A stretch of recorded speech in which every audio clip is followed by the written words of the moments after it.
যমুনা ভবনে অনেক কিছুর নির্দেশনা দিলেন ডক্টর ইউনূস। বিস্তারিত ভিডিওতে থাকছে। দেশে থাকতে সরকারি চাকরিজীবীদের পে স্কেল 100% বাড়াবো ইনশাল্লাহ। যমুনা ভবনে আজ অনুষ্ঠিত হল দেশের প্রশাসনিক কাঠামোর ইতিহাসে অন্যতম বিস্তৃত আর্থিক রিভিউ সভা। সভাটিতে সাংগঠনিক সংস্কার, পে স্কেল কার্যকর, ভাতা পুনর্বিন্যাস, পেনশন সংস্কার এবং ব্যয় পুনর্মূল্যায়ন সবকিছু নিয়েই দীর্ঘ আলোচনা হয়। সকাল ৯টা থেকে শুরু হওয়া বৈঠক চলে দুপুর প্রায় ১টা পর্যন্ত। সভায় প্রথমেই উপস্থাপিত হয় একটি ব্যয় বিশ্লেষণ রিপোর্ট, যেখানে দেখানো হয় গত ১২ বছরে বেতন ভাতার কারণে ব্যয় বৃদ্ধি, কোন কোন খাতে অর্থের অপচয়, কোন খাতগুলোতে ব্যয় কমিয়ে আরও দক্ষতা আনা সম্ভব, নতুন পে স্কেল প্রয়োগ করলে অর্থনীতির কোন অংশে অতিরিক্ত চাপ তৈরি হবে। অর্থ উপদেষ্টার বক্তব্য ছিল অত্যন্ত স্পষ্ট। তিনি বলেন, বিদেশি ঋণ, বাজেট ঘাটতি, আমদানি ব্যয় বৃদ্ধি এবং ডলারের বাজার চাপ বিবেচনা করলে সম্পূর্ণ নতুন পে স্কেল বাস্তবায়ন এখনই সম্ভব নয়। তবে এই স্থগিতাদেশ কর্মচারীদের বঞ্চিত করা নয়, এটিকে তিনি বলেন একটি কৌশলগত বিরতি। বৈঠকে উঠে আসে মাঠ পর্যায়ের কঠিন বাস্তবতা।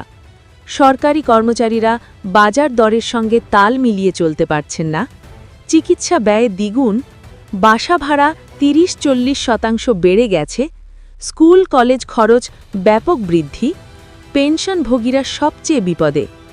এই কথা শুনে প্রধান উপদেষ্টা তাৎক্ষণিকভাবে একটি অন্তর্বর্তী আর্থিক সহায়তা প্যাকেজের অনুমোদন দেন। ২০% বিশেষ ভাতা, যা সরকারি বেতন কাঠামোতে গুরুত্বপূর্ণ অস্থায়ী সহায়তা দেবে। তিনি বলেন, আমরা পে স্কেল স্থগিত করেছি কিন্তু বাতিল করিনি। নির্বাচিত সরকার দায়িত্ব নিলেই এটি প্রথম সারির জাতীয় সিদ্ধান্ত হিসেবে বাস্তবায়ন করবে। কাঠামো আমরা তৈরি করে রেখে যাচ্ছি। বৈঠকে আরও আলোচনা হয় ধাপে ধাপে পে স্কেল কার্যকর করার প্রস্তাব, নিম্ন গ্রেডের কর্মচারীদের জন্য বিশেষ সুবিধা, বাসা ভাড়া ভাতা পুনর্বিবেচনা, পেনশনভোগীদের জন্য নতুন সমন্বয়, মাঠ পর্যায়ের কর্মচারীদের জন্য বিশেষ সহায়তা।